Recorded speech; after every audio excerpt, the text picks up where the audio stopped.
I was actually pregnant with my twins at the time, and I had this little mock-up of a book, but I had the endorsement from Celine Dion, and I'd never written a book, nothing. And I just said, it was my story. It was my vision. And I pitched myself, and I was like, I want to create change in my daughter's lifetime. Would you be open to putting this book on your shelves? And they like put it everywhere. We did, end caps, and they put it in their flyer, which went out to like millions of homes every single week. And they donated $2 from the sale of every book. And we donated like $3, and it was amazing. And we ended up as a family raising about $400,000 for cystic fibrosis. Wow.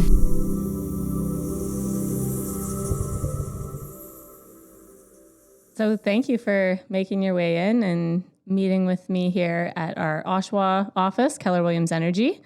I appreciate you taking the time to come in, and I want to open with some sort of just grounding, like breath work, because there's so much happening in the world and so much chaos. Yes. It's like run from here, go to there. And I think it would be good to just breathe in, breathe out. And then I would love to hear from you something that you're grateful for or something that resonates that's been going really well in your life. Oh, sound good? Yeah, that sounds okay. Awesome. So let's close our eyes and just breathe in and out. And breathe in and out. And as you close your eyes, just let something come to you that is like a shining light in your life right now. And as we open our eyes, I'd love to just open with a moment of something that you're especially grateful for. My daughters. You were just chatting about them. I just FaceTimed them on the way here. They're in New York filming their podcast, the Wow. 20-something Playbook. And yeah, and you know what it's like as a mother. My heart just explodes every time I see them, talk to them. And now that they're away, I'm so proud of them. Yeah. But yeah, like enormous gratitude. That's amazing. So what's their podcast going to be called? The 20-something Playbook. Oh, cool. Okay. And it's all three of them.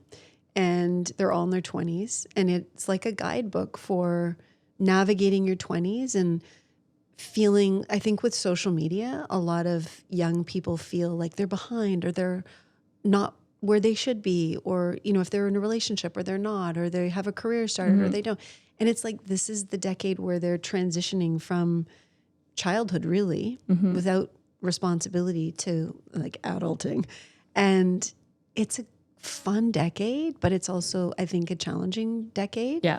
And so they were going through conversations like this with their friends. And so they're interviewing like experts in a variety of different fields and just normalizing that this is like your decade of adventure and discovery, and you're right where you're supposed to be. So it's really good. I love that. I love they're doing that. It's a unique thing to discuss, and it is going to be helpful for so many girls, especially. Yes. And with our society so fast paced, my prior person that I spoke with, we were just talking about how fast it feels like time is going. Yes. And I don't feel like it used to be that way. I agree. And I feel like, not to put all the blame on social media, but I just feel like, what is it? We were exposed to 60 to 70,000 images and thoughts a day. And I think that's just up leveled with social media. There's just this inundation and bombardment of things, which is okay. It is where we are. But yeah, I think that accelerates the speed that we feel everything's moving at. Yeah. You're trying to absorb so much and then keep up with it. And it's like, it's a wild. lot. It is. Yeah. Okay. So I have written something about you. I think I'm going to start without reading what I've written down, because the reason I've asked you to be on here is because, and you may not know this, when I set a vision in my life or I look to mentors in my life, I'm very purposeful about who I seek wise counsel from, who I plug into, who I follow and actually try to learn from. And you're one of those for me in health and family. So I write out all of my visions on pillars, and then I do like a 20-year vision cast. So I'm like, okay, I'm 39 right now. When I'm 59, this is what I want in my life. And I look at my faith, my family, my business, my health, my wealth, and I kind of plot out. And then at the top it says mentor, and you're in 2 of my categories. And Thank you. there's a reason why. Like, you have this beautiful marriage. I think you're married 31 years. Yeah. You have 3 absolutely stunning daughters that you still love to travel with, and they still love you. Yeah. You walk with them in the morning. Like, you just have such a joy-filled spirit. I'm getting shivers thinking, like, if I get to be you when I'm 20 years from now or 15 years from now, I will be so grateful from all I've learned. Oh. And you run a thriving business. And I think I want other people in these real stories to hear the real stories of that journey. Because, like, as I've gotten to know you, not everything's been just all like buttercups and sunshine and unicorns and rainbows. We know, like, life's a journey, and there's some deep, dark valleys. And then we come out and we can radiate, and we can be that formula for others to follow who have gone before us in certain areas. And so that's why I wanted to talk to you. Yeah, thank you. So now I'll do a proper bio intro. Yeah. So we could just do that. Like, that was so nice. Thank you. Kim MacGregor is someone whose life and work are so rooted in love, advocacy, and the power of believing in others. Kim is an award-winning author, speaker, and founder of Believe She's Amazing, a global movement that began as a tribute to her late best friend and has since inspired millions around the world. Through her storytelling, campaigns, and heartfelt mission, Kim has empowered women to celebrate each other, spread kindness, and live with intention. She's been featured in international media, spoken on countless stages, and continues to dedicate her life to building a world where women feel seen, loved, and lifted. Kim, you're a creative, visionary, faith-filled woman, and I deeply admire you, and I'm really honored that you've decided to come spend some time with me as I open up my podcast, Real Stories. So thank you. Thank you so much. Honestly, I'm so touched. And I just think the world of you, Jamie. So it's a real honor to be here with you. And I feel so humbled by all of those kind words. So thank you so much. Well, thank you. And thank you for sharing that your daughters and, you know, what they're up to. I think that's amazing how you've, you know, raised these beautiful humans, and now they're out creating their destiny and doing it with such passion because you encourage them to, like, go on this walk and live with purpose. Yeah. So what I'd love to do is just give you a moment to brag about you, because there's so many things you do. I mean, I didn't even mention the amazing skincare products that you've opened my world to. I'm like, if I do not have that. Gorgeous, by the way. Thank you. So are you. If I did not have that avocado face wash, I'm like, I'm out of stock. I need to contact Kim. It's the best. It really is. Yeah. So why don't you just share a little bit more, like, about what you do, what you're passionate about, and take a moment to brag, please. Oh my gosh. Isn't that the hardest thing to do on earth? Like, you're reading all that stuff and I'm just like, it feels so crazy because I feel like we're just, okay, I'll just say a little bit.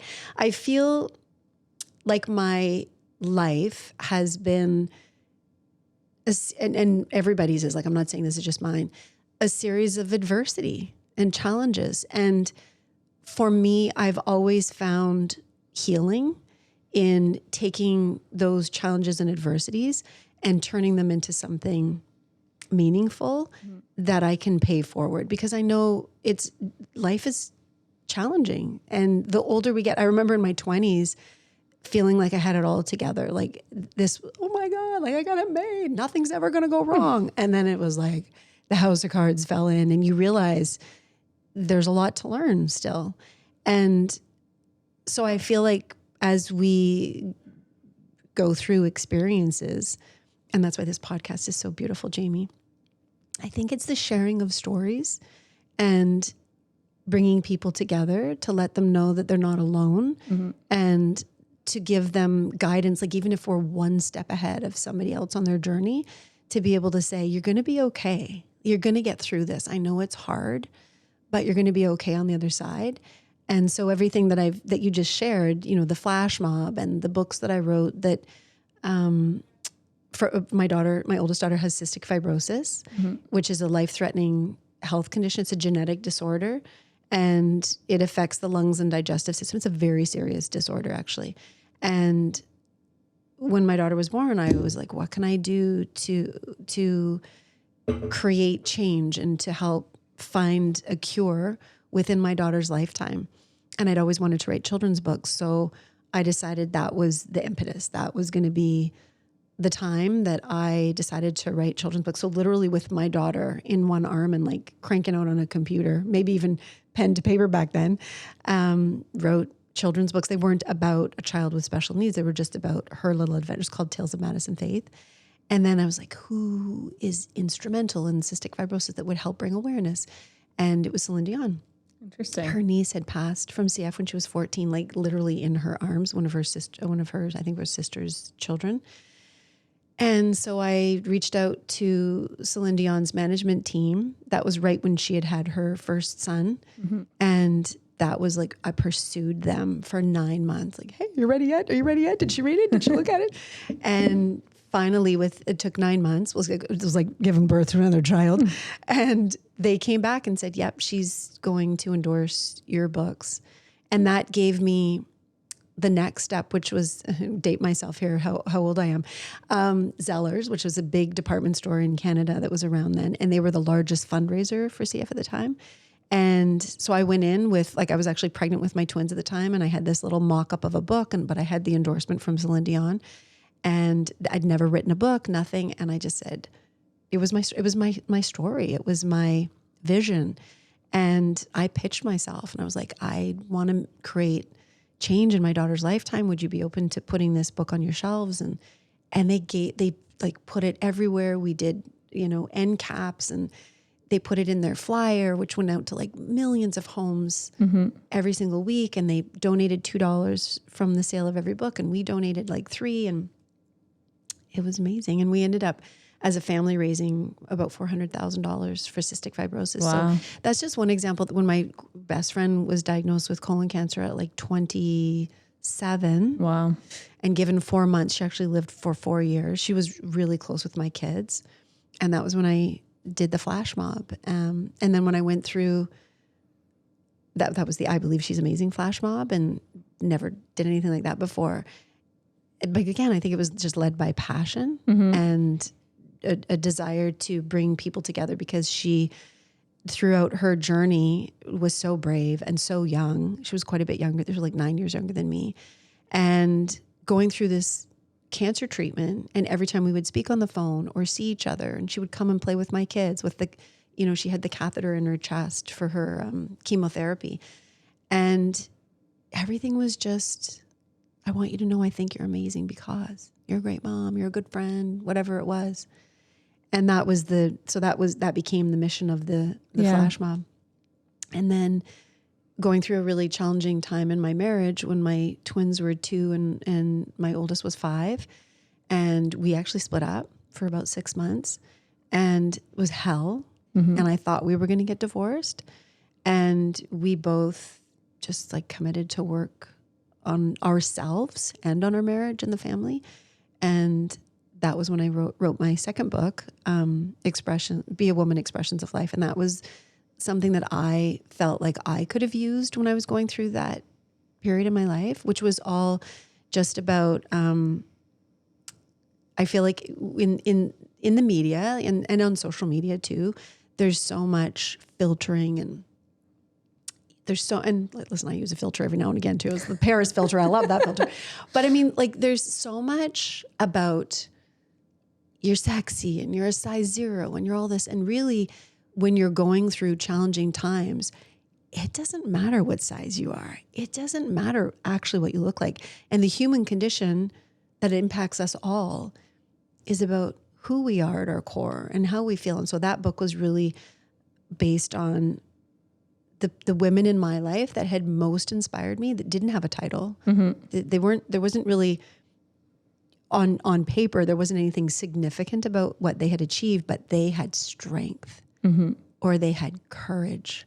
And so it was attributes. That was what the book was all about, was these attributes that make us who we are: love, exuberance, joy, like those things. So that was that book. So I share that with you because everything has been a cathartic release or experience.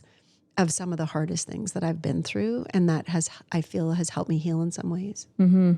I love all of what you're sharing. I mean, I just want to sit here and listen. I guess this is a podcast. I need to keep on talking, but it's pretty incredible that each step in your journey, you've, like you said, grasped onto it, learned from it, and then shared what you can to hope that it helps others through whatever they have ahead. Yeah. Which is a beautiful thing. Can you back up to some of those moments, like the deep darkness, right? Because you obviously have so many things going in an amazing way now.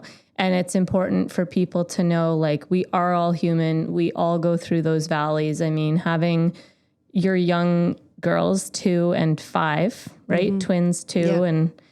And, you know, what were you thinking at that time? What kind of gave you hope? And what was it that ultimately took you from this potential point of separating and moving on in different directions to learning from it and growing together? Because you're obviously still very happily married. I mean, you go on your sites, like, I have the most hunky, handsome husband ever. So cute. Yeah. And so, you know, how did you get there? How did you go from, like, ew, I don't think I can do this anymore, to I am so in love and so happy? Yeah, I know, right? Like that was a big 180.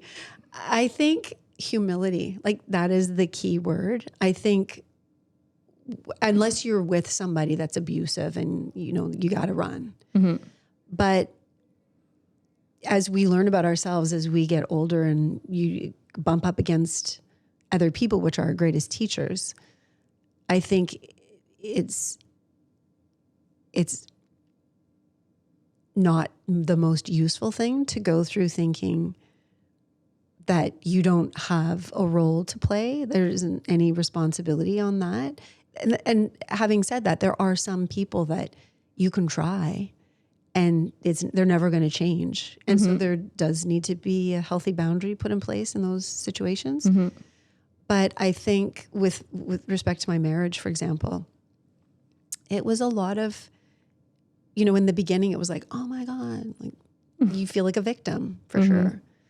And pulling back and just becoming more self-aware, and a lot of reading and a lot of introspection, and realizing I had my trauma that I brought into the marriage and he had his trauma that he brought into the marriage. And we had our own things. And obviously I'm saying this with a lot of hindsight, but, you know, I think because of the issues that we ran into, we were like wounded little 8-year-olds. And I think this is the case with a lot of marriages. And so a lot of that was, oh, this is a good story. You're going to like this story. A lot of it was, do I love this person at my core? Like, did I marry this person for the right reasons? And I did. Like, we were madly in love. We had, you know, that like dreamy, like, I know you and your husband, such a beautiful story. Like, we had that dreamy, beautiful passion for one another when we started out. So the fact that it went awry it didn't just happen by mistake. It was a lack of paying attention. I had a sick child that I was dealing with, and I dealt with it in one way and he dealt with it in another. And we didn't communicate as well as we could have. I think we were both in survival mode. My mom had died. My dad died actually that year, just prior to us splitting up, when my kids were 2 and 5. There was a lot of moving pieces, and we weren't equipped to understand how to deal with what we were going through. And so our marriage suffered as a result.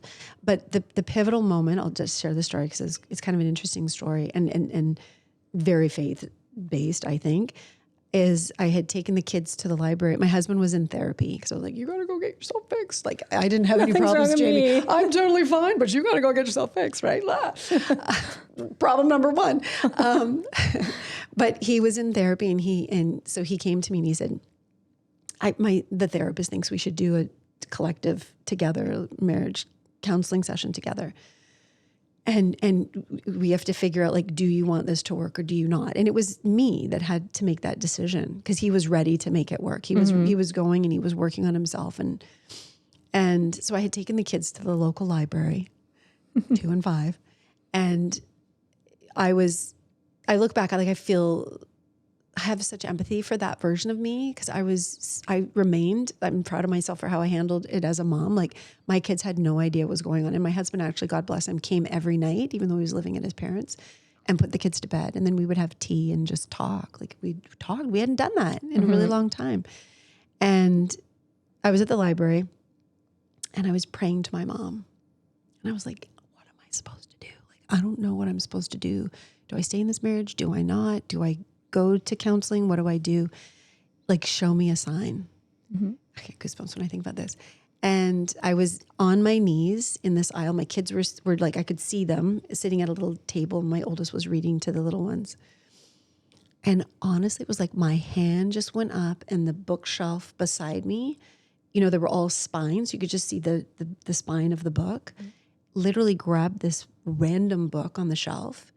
And do you think I can remember the name of the book? I actually have it at home. And it was this book by Neil Donald Walsh. It's a children's book. He wrote Conversations with God. And it was this children's book. And it was these two little kids on the cover in a cloud in heaven looking down. And the whole premise of the story is that we're going to go down to the world and we're going to have a human experience and we're going to be together. But just know I love you. And if we're down there and I do something to hurt you, please remember I love you.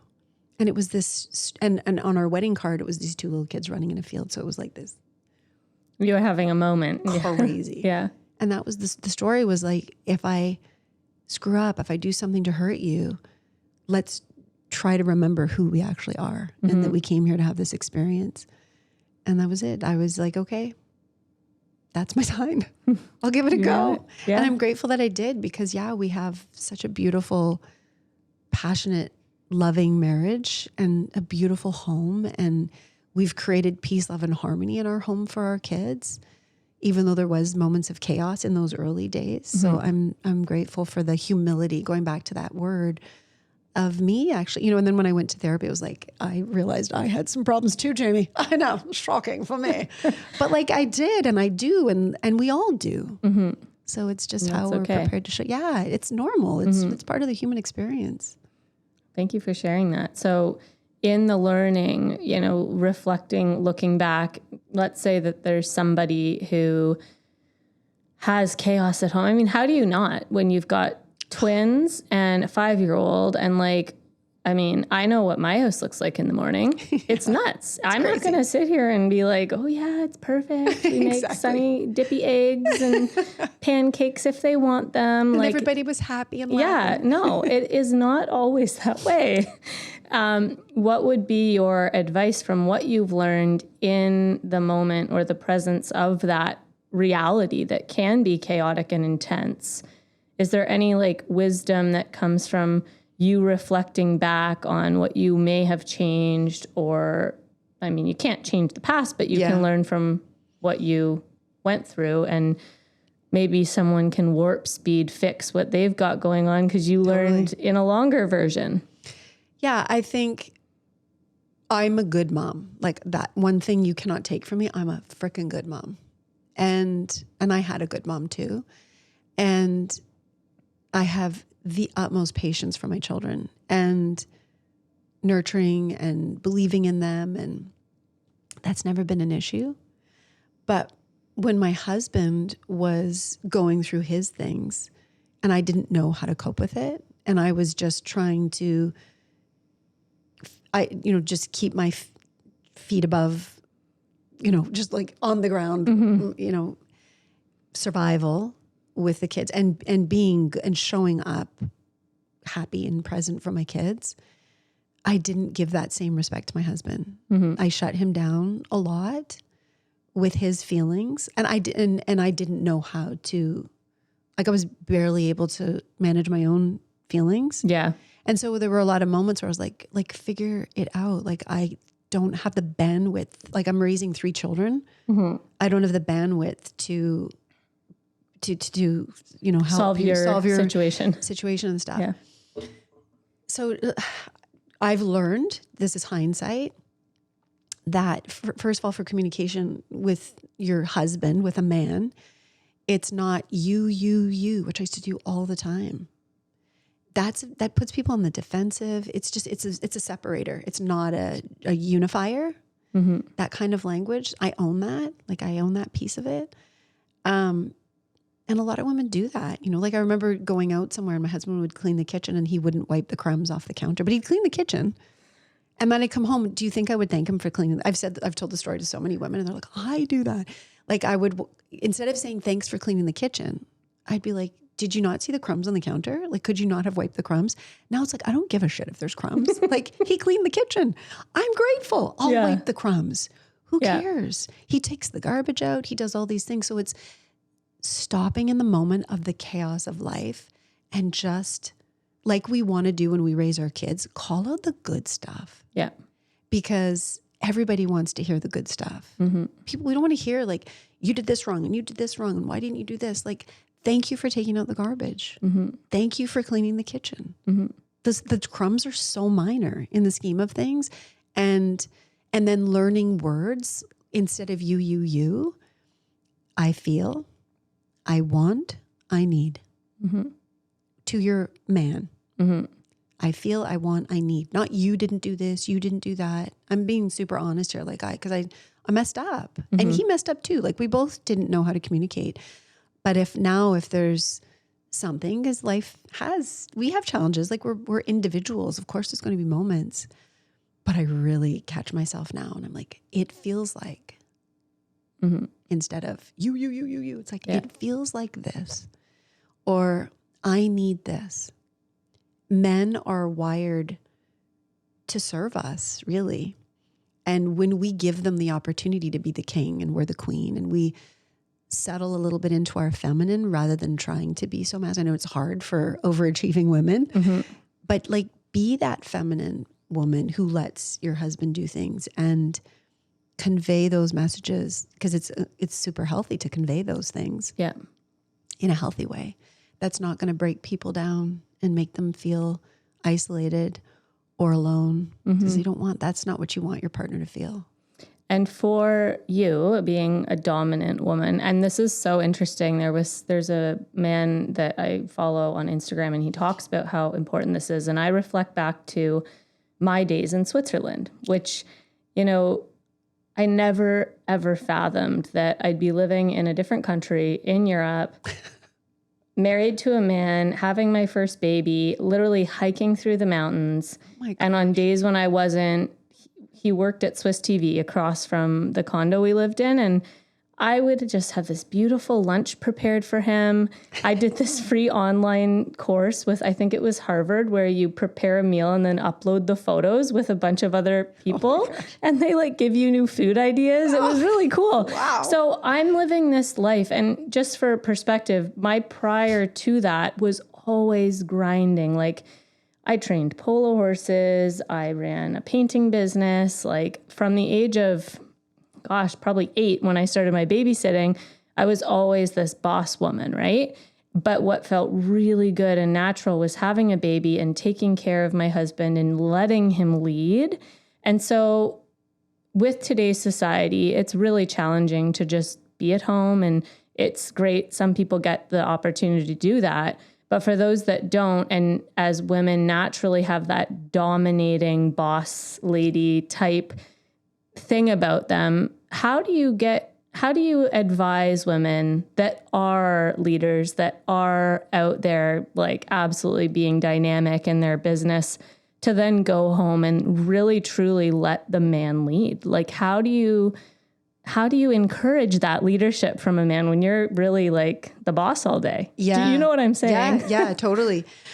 I think it's actually fun. And I think biologically, that's how we're wired, is that there's masculine and feminine energy. And we men have a little bit of feminine energy and obviously women have a little bit of masculine energy.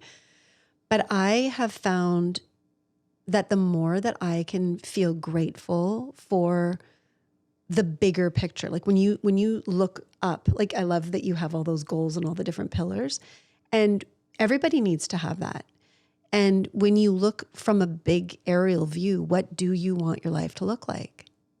nobody gets married and has children to get divorced and be a single mom or a single dad. Nobody does that, I don't think.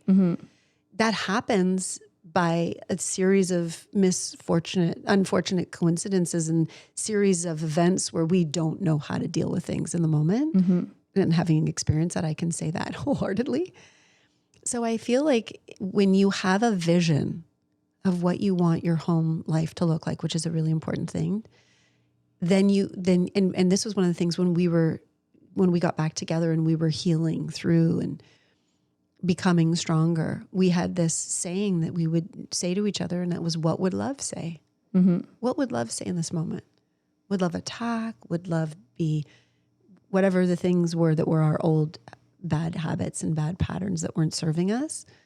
And that was a really beautiful pause, because it made us both, because you get angry and you get upset with each other and you get ramped up, and nothing good can come from that energy. No. It's not that you can't feel anger, but you want to guard that carefully when you're projecting that onto someone else.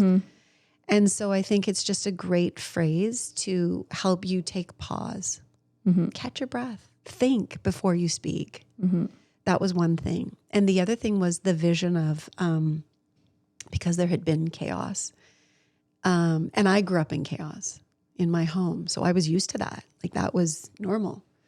But I didn't want that going forward. Like, you want to have the responsibility to end those things. That's the legacy that we can create for our children.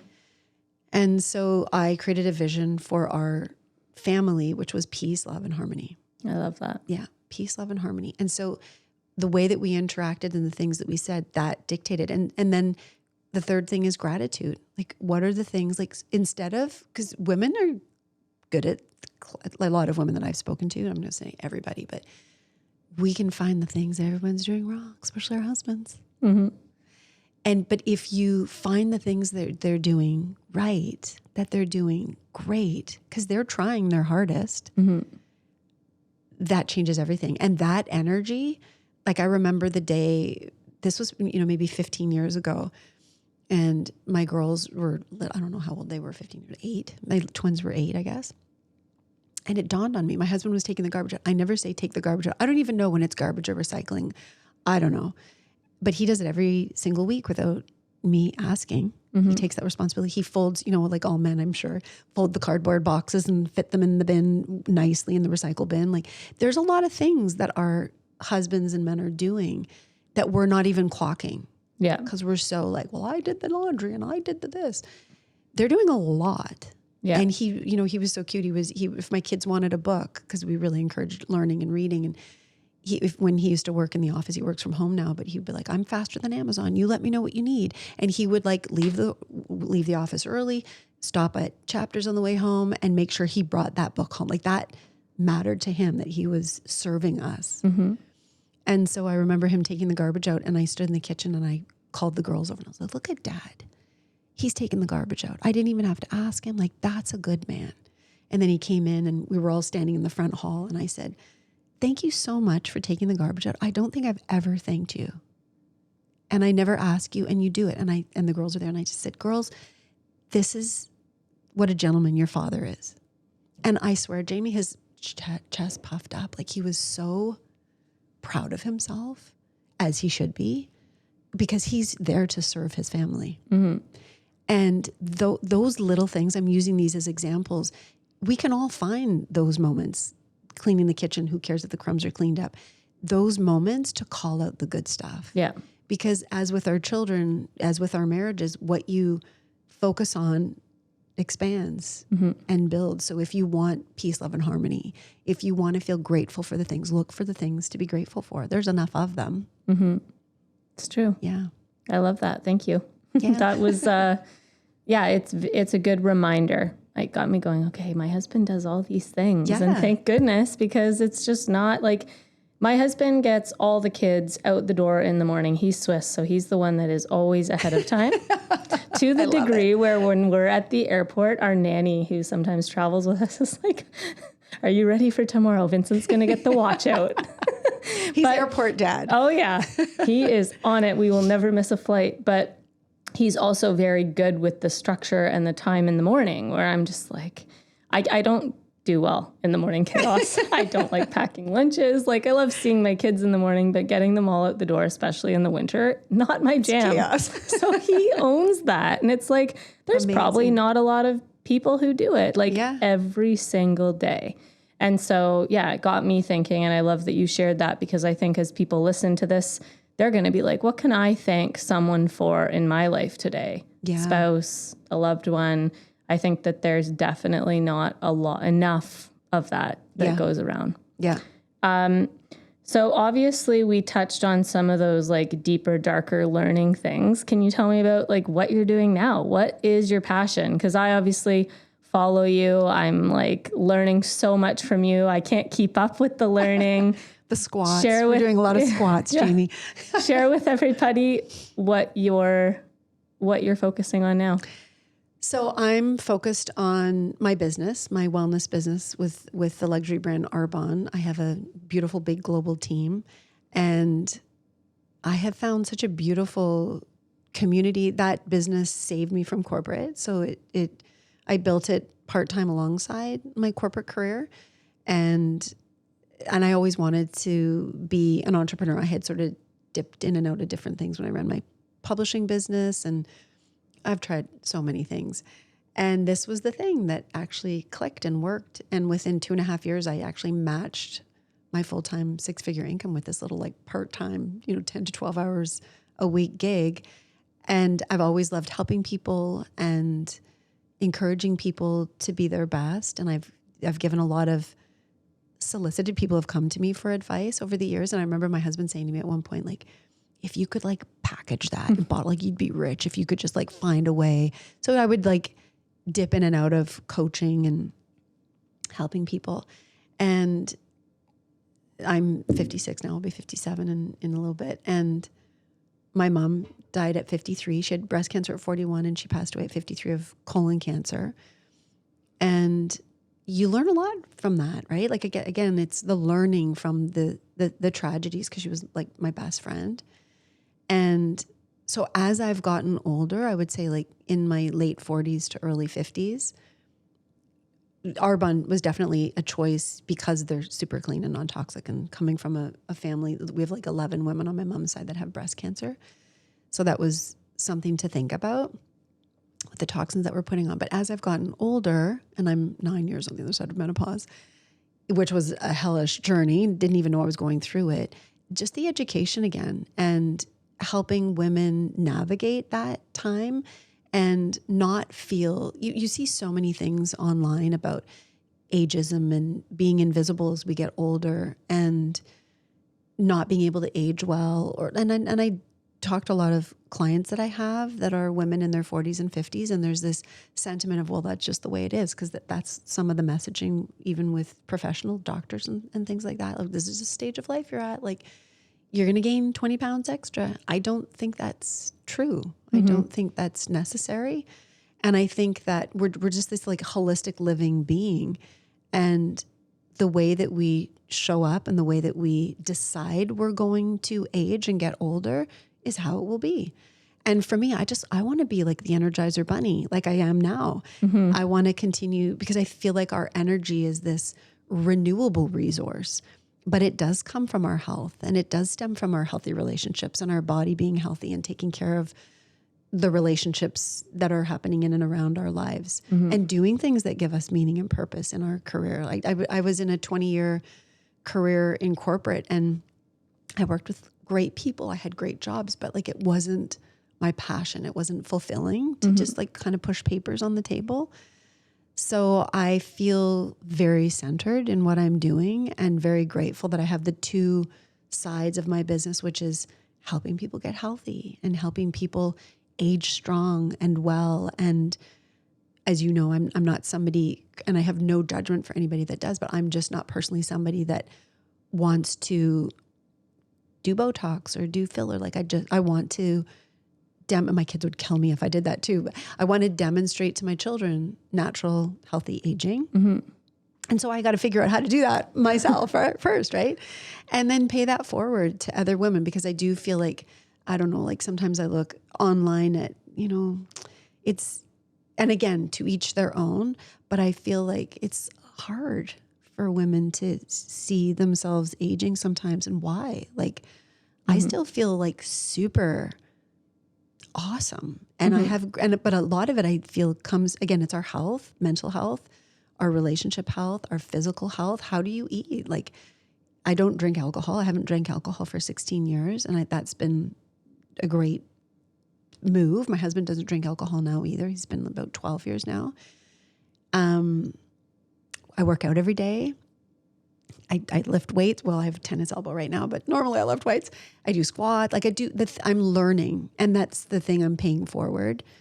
What can we do to be our absolute best and healthiest? And then with the business coaching side, how can I help other women? I feel like it's a movement, helping women reclaim their passion through this business. Like, it's so simple, really, and create community, transform themselves through personal development, and just encourage other women to show up as their best, brightest, best selves, and create wealth that they can then have the freedom to do what they want. Like, I was able, because I created this business, to step away from my full-time career and be so present for my kids. And, you know, my oldest daughter, as you know, that has CF, she went through a health crisis for 5 years. It was so hard and so scary. And had I not built my business at that, you know, to that point, like prepare for impact kind of point, I wouldn't have been able to be there, like hands on, helping her navigate from 18 to 24, like touching on death. Like, it was so scary.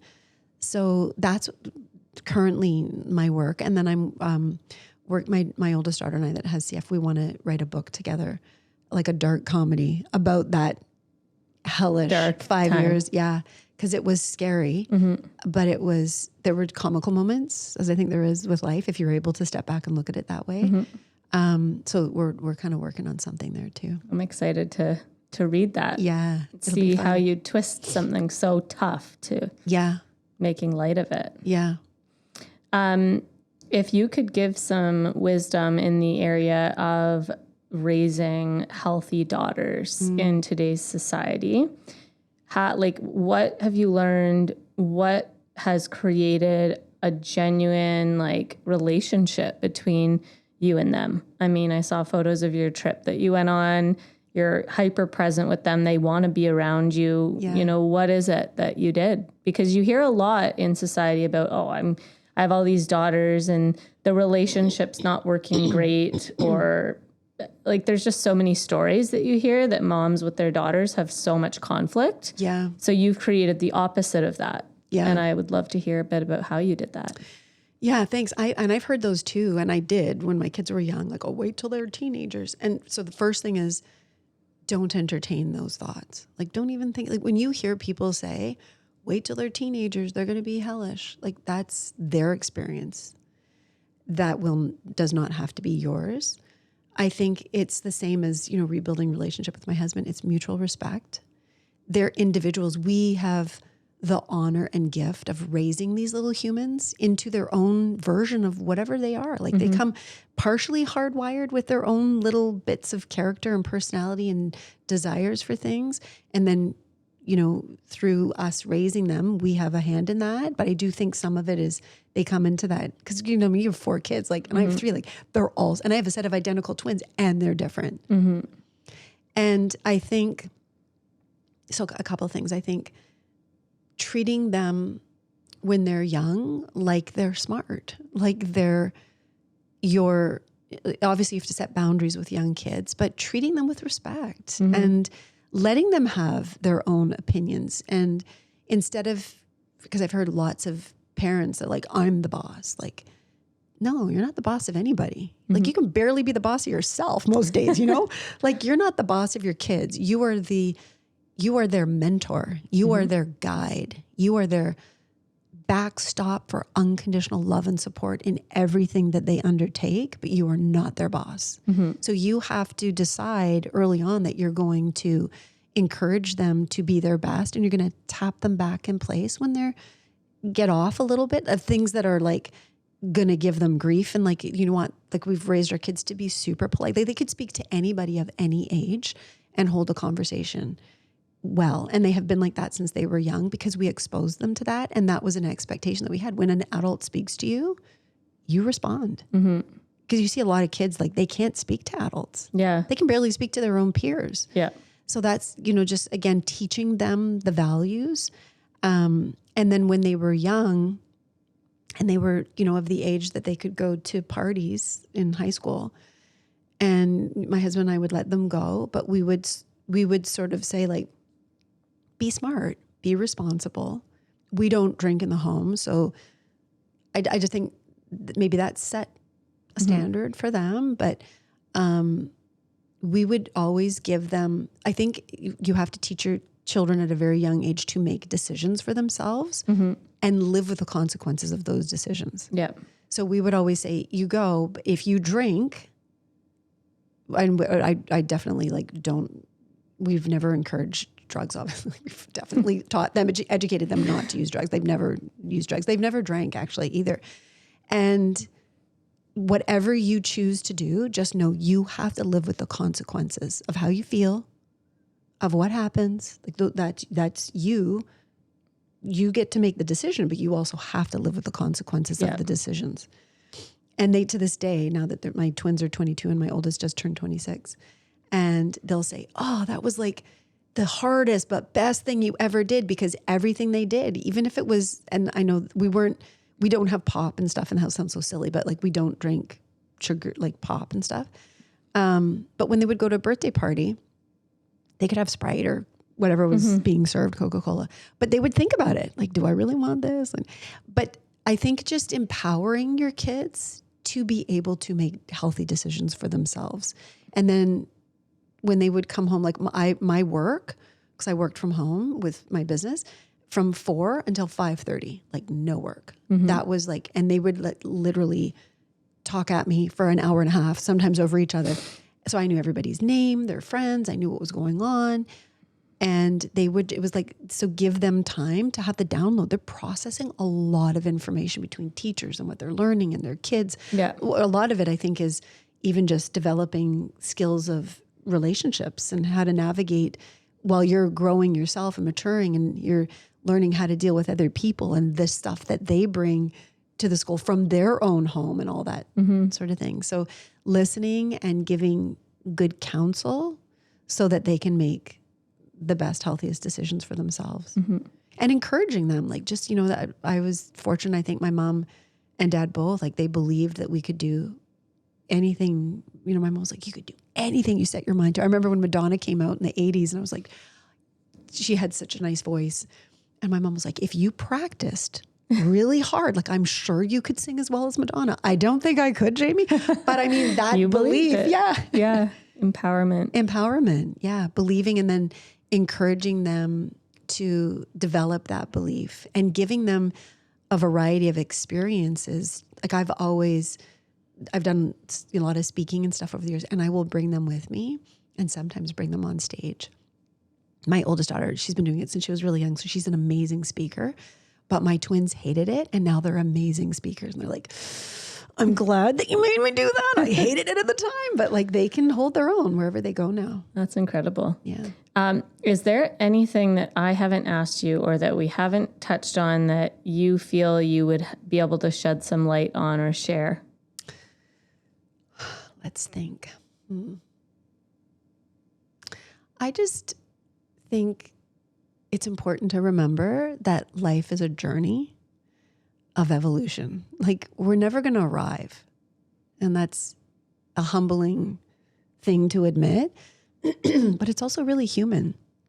And I think if we judge ourselves that I did this wrong or I screwed up, like, I even hate to use the word failure. It's like, you messed up. Like, I messed up a million times, but learn from those things so that you can be better and have grace with yourself and with others. And just know that this is a journey of evolution. You're always going to be learning something. Yeah. We don't come with a manual. Nobody does. And like, being a wife for the first time, being a mom for the first time, all the things that we're navigating. Like we're doing those things for the first time.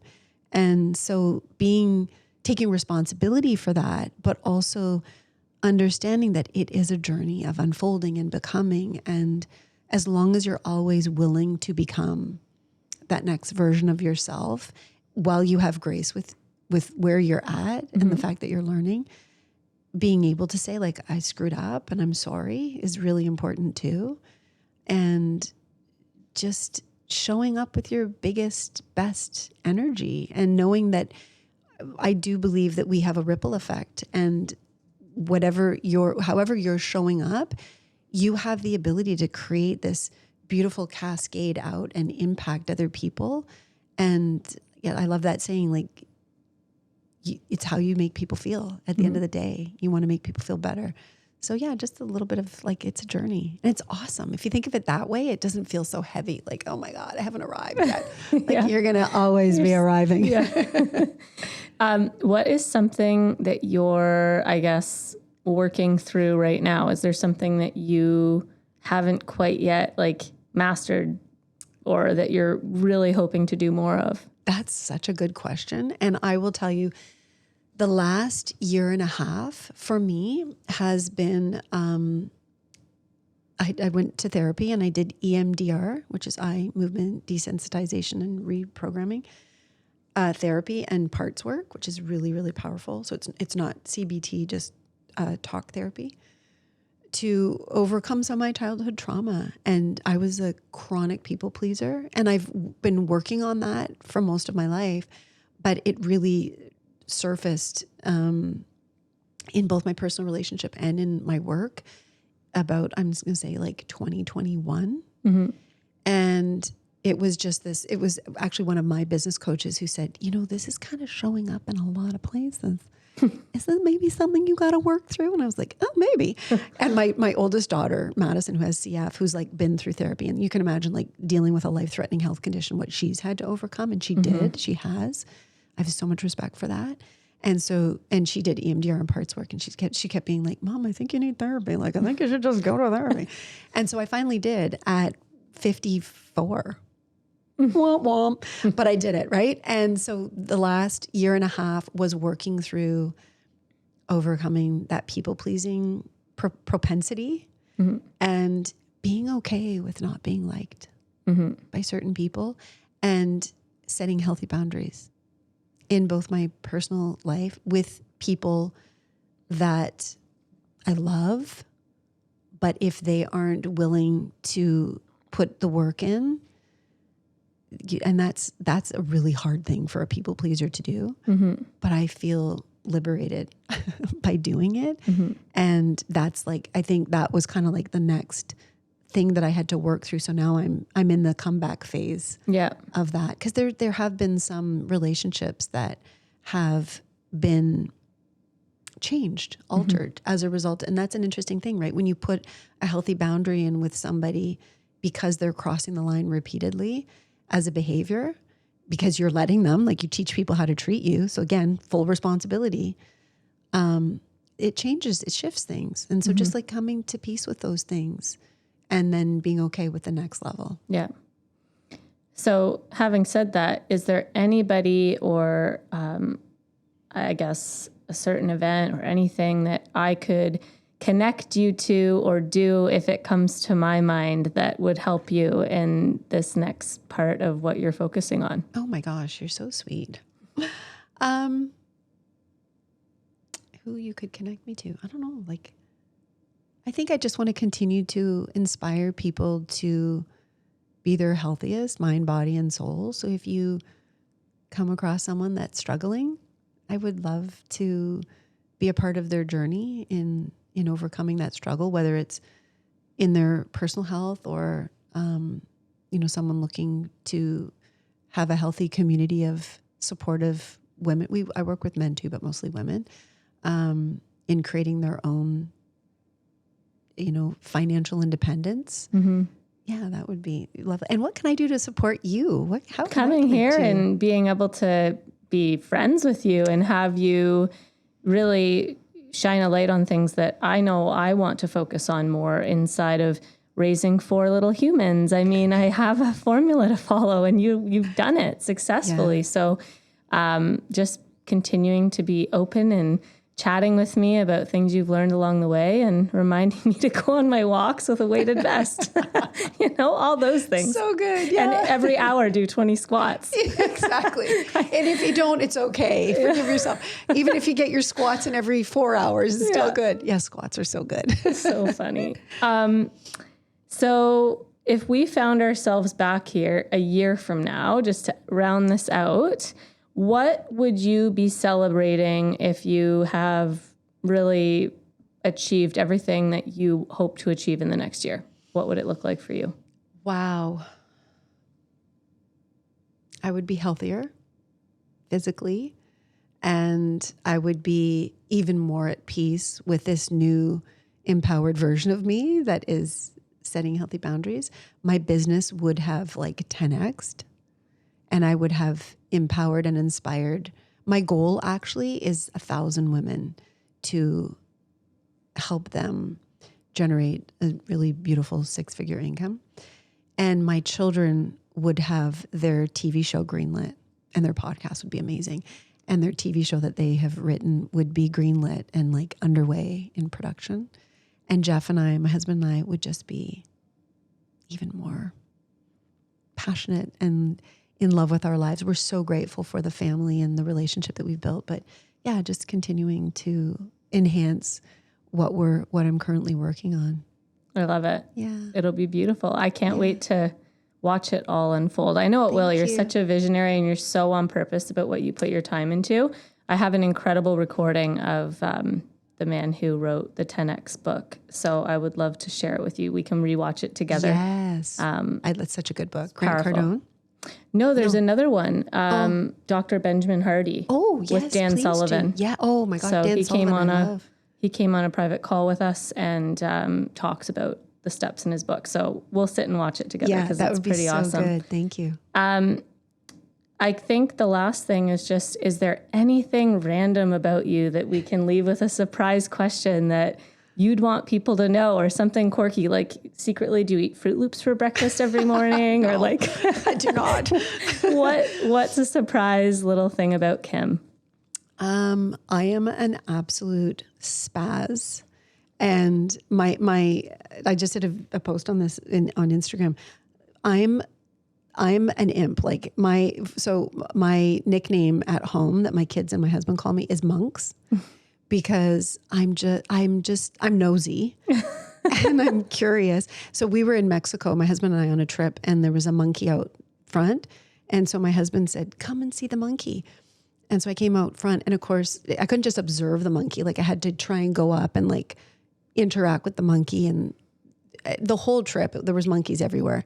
And I kept doing these silly things, or, my husband, we went to take a picture at night and it was dark, and there was a fountain that I had seen the fountain through the day, but your vision is so different at night. And so I went to put my phone in this fountain, and my husband kept saying, "Don't do it. Like there's water in there," but I couldn't see it. And I was like, "No, I'm going to put it here."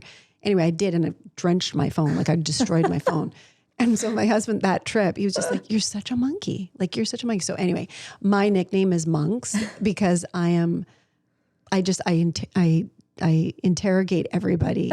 I instigate things in a fun way. Like I love being playful and silly. And I think that that's also a part of like healing, is when you're able to be playful again and just like have fun and be silly. Yeah. So I feel like, a 5-year-old trapped in a 56-year-old body.